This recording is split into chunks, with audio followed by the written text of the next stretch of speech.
अस्सलाम वालेकुम स्टूडेंट्स, कैसे हैं सब लोग।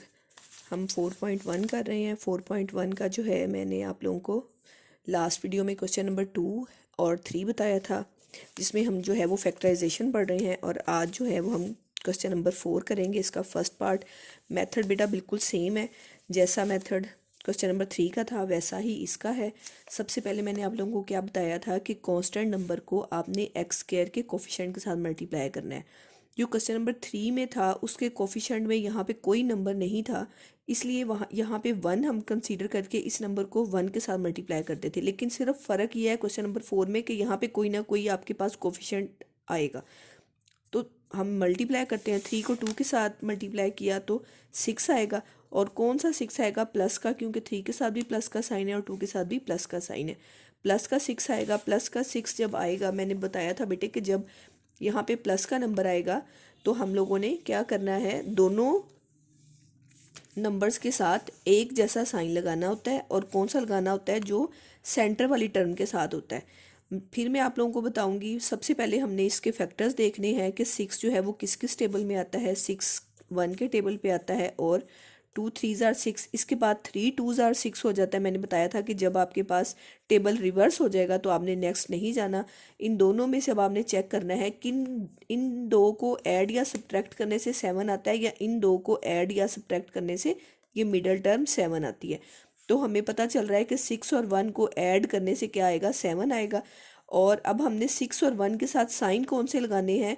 दोबारा बता रही हूँ कि अगर यहाँ पे प्लस का साइन होगा तो इन दोनों के साथ सेम साइन आएंगे। और कौन से साइन आएगा? जो सेंटर टर्म के साथ होगा। सेंटर वाली टर्म के साथ प्लस का साइन है तो हम 1 के साथ भी प्लस का साइन लगाएंगे और 6 के साथ भी प्लस का साइन लगाएंगे। तो इसको हम यहाँ पे इस फैक्टर्स को रिप्लेस कर देते हैं। क्या आएगा आपके पास? 2x² plus 1x plus 6x plus 3। अब हमने फर्स्ट 2 नंबर्स में से कॉमन लेना है। तो देखें टेबल यहाँ पे कॉमन कोई नहीं आ रहा, यहाँ पे x कॉमन आ रहा है। x को हमने कॉमन ले लिया, यहाँ पे 2 रह गया और x² में से एक x बाहर चला गया और सिंगल x रह गया। और यहाँ पे x कॉमन बाहर चला गया और यहाँ पे सिर्फ क्या रह गया? 1। अब यहाँ पे चेक करें तो x इसके पास नहीं है, इसलिए x कॉमन नहीं लिया जाएगा। जबकि 3 का टेबल हमें नज़र आ रहा है कि 3 का टेबल कॉमन है। अब 3 के टेबल में 6 कहाँ आता है? 3 2 आर 6 और x एज इट इज़ ही आ जाएगा। प्लस 3 के टेबल में 3 कहाँ आता है? 3 1 आर 3। अब यहाँ पे भी आपके पास 2x प्लस 1 है, यहाँ पे भी आपके पास 2x प्लस 1 है। तो दोनों में से 2x प्लस 1 हमने कॉमन ले लिया और आपके पास यहाँ पे क्या बच गया? x। और यहाँ पे क्या बच गया? प्लस 3। ये आपके पास जो है वो इसका आंसर है। नेक्स्ट इसका सेकेंड पार्ट कंटिन्यू करते हैं। सेम मेथड है।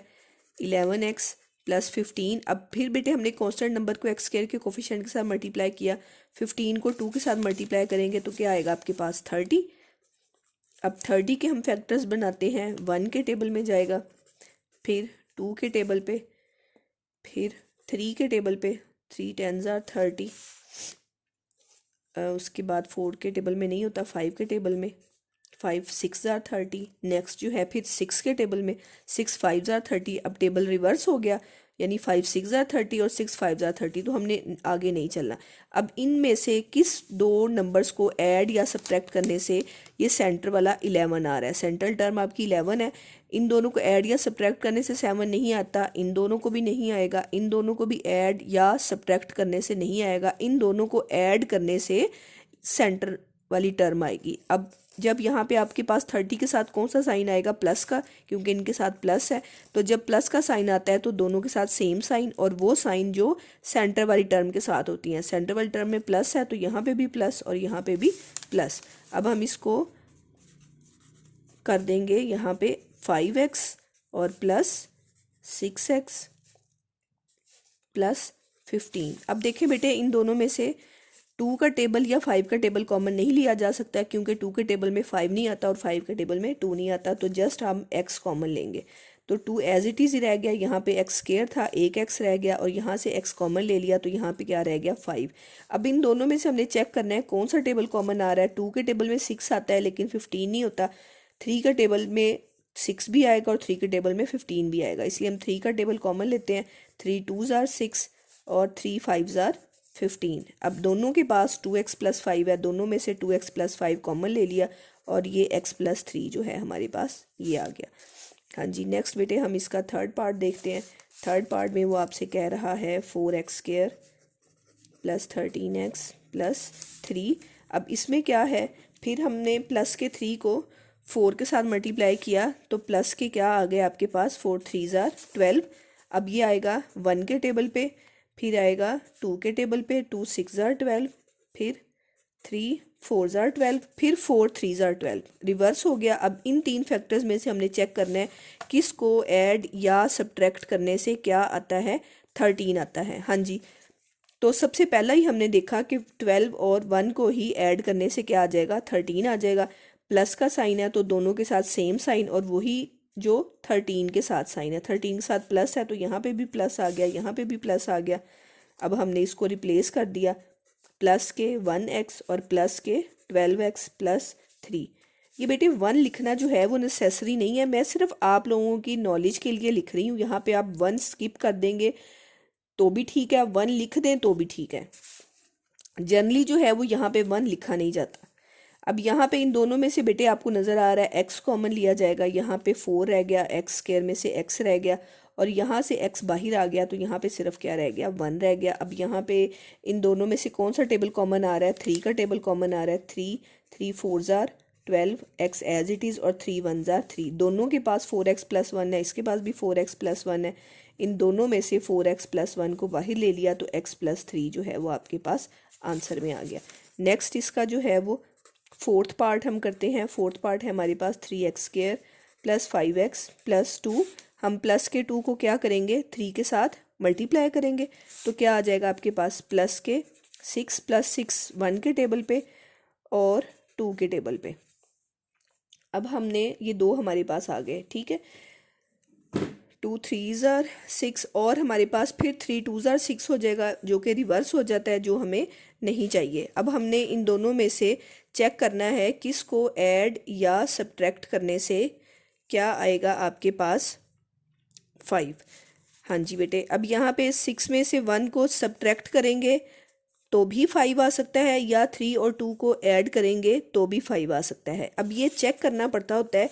अब देखें बेटे, अगर हमारे पास यहाँ पे कैसे, अब आप चेक करोगे, देखें यहाँ पे मैंने आप लोगों को ये रूल बताया हुआ है कि जब आप यहाँ पे करेंगे प्लस का साइन होगा तो दोनों के साथ सिमिलर साइन आएंगे। जब हम यहाँ पे भी सिमिलर 1 लगा देंगे और यहाँ पे भी प्लस का 6 लगा देंगे तो प्लस का 1 और प्लस का 6 मिलके जो है वो क्या बनते हैं, प्लस के 7 बनते हैं, ठीक है, जो कि 5 नहीं होगा। इसलिए हम इस वाले को कंसीडर नहीं कर सकते क्योंकि हमारे पास ये प्लस का साइन है। प्लस का साइन ये हमें बताता है कि दोनों के साथ सिमिलर साइन आएंगे और सिमिलर साइन जाहिर है आपस में ऐड अप होते हैं, ऐड अप होंगे तो आंसर क्या देगा आपके पास, 7।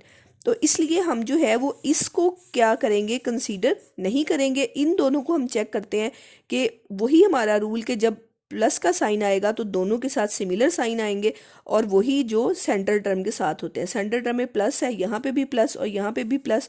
अब प्लस के 2 और प्लस के 3 बेटा किसके इक्वल हो जाते हैं, प्लस का 5 बन जाता है, जो कि हमें नीड है। इस तरह आपको पता चलेगा कि आपने ये वाला नंबर लेना है या ये वाला नंबर लेना है, ठीक है। अब मतलब हम लोगों ने फर्स्ट वाले फैक्टर्स नहीं लेने, हम लोग इसके सेकंड फैक्टर्स लेने हैं क्योंकि उससे जो है वो हमारा सही आंसर आएगा। अब इन दोनों में से x कॉमन ले लिया क्योंकि 2 और 3 का टेबल सिमिलर नहीं है तो यहाँ पे 3 रह गया, x रह गया और यहाँ पे x बाहर चले जाने से 2 रह गया। अब देखिए बेटे, इन दोनों में ना तो 2 का टेबल कॉमन है और ना ही 3 का टेबल कॉमन है, ना ही x कॉमन है। जब आपको कुछ भी कॉमन नज़र नहीं आएगा तो आपने 1 का टेबल जो है वो कॉमन लेना है। जब 1 का टेबल कॉमन ले लिया जाएगा तो जाहिर है 1 के टेबल में 3x एज इट इज़ आ जाएगा और 1 जो है वो प्लस का 2 भी एज इट इज़ ही आ जाएगा। ये आपने याद रखनी है बात कि जब आपको कुछ कॉमन नज़र नहीं आएगा तो आपने 1 को कॉमन लेना है और अंदर वाले नंबर जो है वो एज इट इज़ आ जाएंगे क्योंकि 1 का टेबल कोई किसी पे फ़र्क नहीं डालता। अब यहाँ पे 3x प्लस 2 है, इधर भी 3x प्लस 2 है, दोनों में से 3x प्लस 2 कॉमन ले लिए और यहाँ पे क्या आ गया, x प्लस 1 आ गया। नेक्स्ट जो है आपके पास इसका फिफ्थ पार्ट है। फिफ्थ पार्ट में वो आपसे कह रहा है 3y² minus 11y plus 6। Plus के 6 को प्लस के 3 के साथ मल्टीप्लाई किया तो क्या आ गया, प्लस के 18। अब हमारे पास जो है इसके फैक्टर्स अगर देखते हैं तो वो 1 और 18 बनेंगे, फिर 2 और 9 बनेंगे, फिर आपके पास 3 और 6 बनेंगे, और उसके बाद फिर 6 और 3 बनेंगे। 3 6 ज़ार 18 और फिर 6 3 ज़ार 18 रिवर्स हो गए। अब हमने इन तीन में से देखना है कि किसको ऐड या सब्ट्रैक्ट करने से 11 आता है। इसको ऐड या सब्ट्रैक्ट करने से 11 नहीं आएगा, इन दो को ऐड करने से 11 आएगा।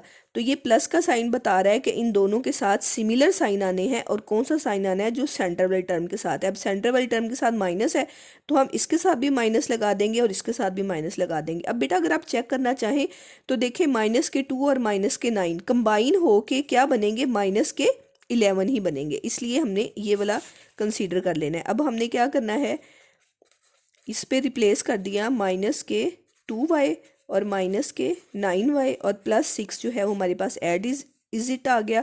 अब इन दोनों में से क्या कॉमन आ रहा है, जस्ट y कॉमन आ रहा है, तो यहाँ पे आपके पास 3y रह गया, यहाँ पे आपके पास 2 रह गया। इन दोनों में से देखें तो आपके पास क्या कॉमन आ रहा है, 3 का टेबल कॉमन आ रहा है। 3 का टेबल कॉमन ले लिया तो यहाँ पे आपके पास 3 के टेबल में 9 कहाँ आता है, 3 3 ज़ार 9 और y एज इट इज़ आ गया। ये मैंने बताया है कि जब यहाँ सेंटर में माइनस का साइन आएगा तो वो अंदर वाले साइन को चेंज करेगा, तो ये माइनस इस प्लस को क्या कर देगा, यहाँ पे माइनस कर देगा। और 3 के टेबल में 6 कहाँ आता है, 3 2 ज़ार 6। अब इन दोनों में से हमने क्या करना है, 3y माइनस 2 को कॉमन ले लिया तो यहाँ पे y माइनस 3 रह गया, जो कि आपका आंसर है। नेक्स्ट जो है वो हमारे पास इसी का 6th पार्ट है।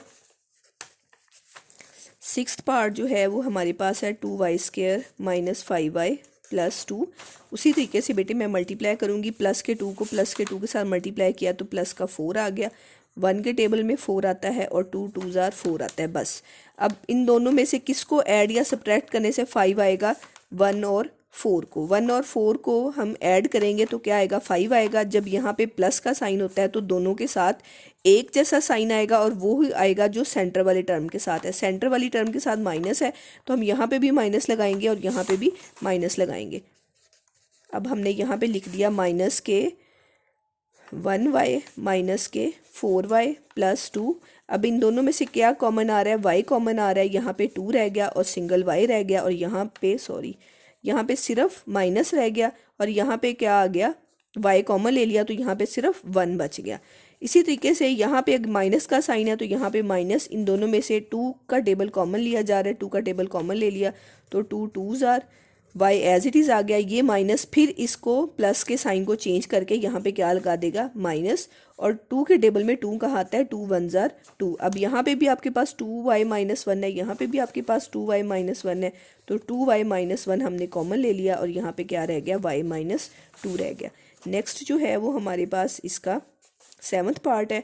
यहाँ पे आपके पास है 4z² माइनस 11z प्लस 16। अब प्लस के 16 को प्लस के 4 के साथ मल्टीप्लाई किया तो क्या आ जाएगा, प्लस के 24। अब हमारे पास 24 किस किस टेबल में आता है, 1 के टेबल में आता है, 2 1 ज़ार 2 2 2 ज़ार 12, 2 के टेबल में आता है, फिर हमारे पास 3 के टेबल में आता है, उसके बाद हमारे पास 4 के टेबल में भी आता है,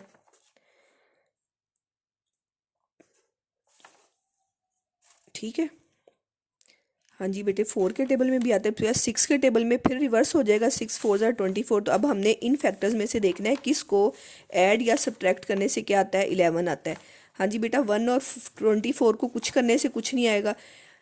यहाँ पे 12 में ऐड करेंगे तो 14 हो जाएगा, ये भी नहीं आएगा। यहाँ पे आएगा 8 और 3 को ऐड करने से क्या आ जाएगा, 11 आ जाएगा। जब यहाँ पे हमारे पास प्लस का साइन होगा तो दोनों के साथ सेम साइन, और वो साइन जो सेंटर वाली टर्म के साथ है, तो यहाँ पे भी माइनस और यहाँ पे भी माइनस। इसको हमने चेंज कर दिया माइनस के 3z और माइनस के 8z में और प्लस 6। अब इन दोनों में से क्या कॉमन आ रहा है, जस्ट z, 4 वैसे ही रह गया और z सिंगल रह गया, और यहाँ पे माइनस का क्या रह गया, सिर्फ 3 रह गया। अब इन दोनों में से कौन सा टेबल कॉमन आ रहा है, 2 का टेबल कॉमन आ रहा है, 2 का टेबल कॉमन ले लिया, 2 के टेबल में 8 कहाँ आता है, 2 4 ज़ार 8, और माइनस जो है वो इस प्लस को फिर चेंज कर देगा, माइनस प्लस यहाँ पे क्या हो गया, माइनस, और 4 3 ज़ार क्या हो गया, 6। अब इन दोनों में से हमने क्या ले लिया, 4z माइनस 3 को कॉमन ले लिया तो यहाँ पे z माइनस 2 जो है वो आपके पास आंसर आ गया। नेक्स्ट जो है वो इसका लास्ट पार्ट है हमारे पास 6 + 7x माइनस 3x का स्क्वायर। अब बेटे यहाँ पे भी आपके पास जो है सिर्फ बच्चों को कंफ्यूज करने के लिए पहले जो है वो आप लोगों को डिसेंडिंग ऑर्डर देते हैं, मतलब पहले हाईएस्ट पावर 2, फिर 1 पावर और फिर कांस्टेंट नंबर। अब उन्होंने जो है वो इसको असेंडिंग पावर में चेंज कर लिख दिया है, अरेंज कर दिया सिर्फ, मतलब पहले कांस्टेंट नंबर फिर 1 पावर और फिर जो है वो पावर 2। तो आप इस तरह लिखा हुआ हो, इस तरह लिखा हुआ हो, अरेंजमेंट सही होनी चाहिए, मतलब या तो वो असेंडिंग ऑर्डर हो या डिसेंडिंग ऑर्डर हो, ऑर्डर ख़राब नहीं होना चाहिए, अदरवाइज मेथड सेम है। अब इसमें भी हम क्या करते हैं, कांस्टेंट नंबर को एक्स स्क्वायर के कोफिशिएंट के साथ मल्टीप्लाई करते हैं।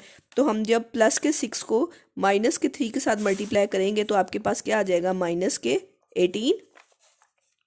अब यहाँ पे 18 जो है वो 1 के टेबल में जाएगा और फिर आपके पास 2 के टेबल पे जाएगा और फिर आपके पास 3 के टेबल पे जाएगा, 4 के टेबल पे नहीं जाता, फिर 6 के टेबल पे 6 3 = 18। तो हमारे पास ये 3 फैक्टर हो गए जो कि 18 में जाएंगे। अब इनमें से किस को ऐड या सब्ट्रैक्ट करने से 7 आता है, 18 और 1 को करने से कुछ नहीं आता, 9 में से 2 को माइनस करने से क्या आता है, 7 आता है। तो हमारे पास ये नेगेटिव साइन क्या हमें बताता है, ये नेगेटिव साइन हमें ये बताता है कि हमने एक नंबर के साथ पॉजिटिव साइन लगाना है और एक नंबर के साथ नेगेटिव साइन लगाना है। अब किस नंबर के साथ कौन सा साइन लगाना है, तो बेटा मैंने लास्ट वीडियो में भी बताया था कि जो सेंट्रल टर्म के साथ साइन होगा वो हमेशा जो है वो जो आपके पास ग्रेटर नंबर होगा इन दोनों फैक्टर्स का, उसके साथ जो है वो सेंट्रल टर्म वाला साइन आएगा। अगर सेंट्रल टर्म में प्लस है तो बड़े नंबर के साथ प्लस का साइन और छोटे नंबर के साथ माइनस, और अगर यहाँ पे नेगेटिव होता तो फिर हम 9 के साथ नेगेटिव लगाते और 2 के साथ जो है वो पॉजिटिव साइन लगाते। ठीक है, अब एज इट इज़ आपने जैसे साइन लगाए हैं वैसे ही उठाएं और यहाँ पे लिख रहे हैं माइनस के 2x और प्लस के 9x और minus 3x square as it is आपके पास आ गया। अब आपने क्या करना है, इन दोनों में से टेबल कॉमन ले लिया, इन दोनों में से कौन सा टेबल कॉमन आ रहा है, 2 का टेबल कॉमन आ रहा है, 2 का टेबल कॉमन ले ले। यहाँ पे क्या रह गया, 2 3 = 6 और यहाँ पे 2 1 = 2 और x जो है वो सिंगल रह गया। और इन दोनों में से क्या कॉमन आ रहा है, एक तो इन दोनों में मुझे 3 का टेबल नज़र आ रहा है और इन दोनों में मेरे पास मुझे x भी नज़र आ रहा है। तो 3 का टेबल भी मैं ले लूँगी और x भी ले लूँगी। यहाँ पे 3 के टेबल में 9 कहाँ आता है, 3 3 = 9 और ये सिंगल x था जो कि बाहर चला गया, इसलिए यहाँ पे सिर्फ 3 आएगा। माइनस 3 1 = 3, वो 1 हम लिखते नहीं है और एक्स स्क्वायर में से एक एक्स बाहर रह गया तो एक एक्स जो है वो यहाँ पे रह गया। अब देखें बेटे सिमिलरली इसमें भी और इसमें भी सिमिलर नंबर आए हैं, तो 3x - x 3x - x इन दोनों में से हम क्या ले लेंगे, कॉमन ले लेंगे और यहाँ पे आपके पास रह गया 2 और यहाँ पे आपके पास क्या रह गया 3x। ठीक है, यही जो है वो आपके पास इसका आंसर है। थैंक यू बेटे।